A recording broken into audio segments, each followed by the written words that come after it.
இன்றைக்கு நாம் பார்க்க போகிற வேதாகம வார்த்தை ஈலோஹிம்.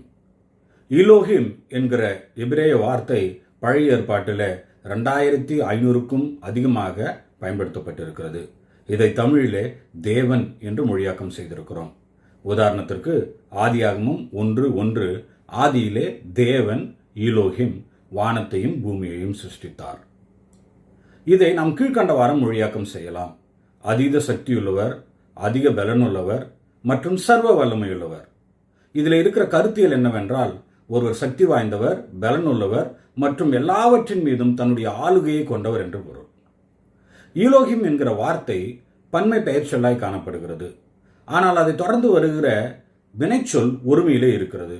உதாரணத்துக்கு ஆதியிலே தேவன் ஈலோஹிம் வானத்தையும் பூமியையும் சிருஷ்டித்தார். தேவன் என்பது பன்மை பெயர் சொல், சிருஷ்டித்தார் என்பது வினைச்சொல் ஒருமையிலே இருக்கிறது. ஆகினால் நாம் என்ன புரிந்து கொள்கிறோம் என்றால், தேவனானவர் வேதாகமத்திலே ஒருவராகவே இருக்கிறார்.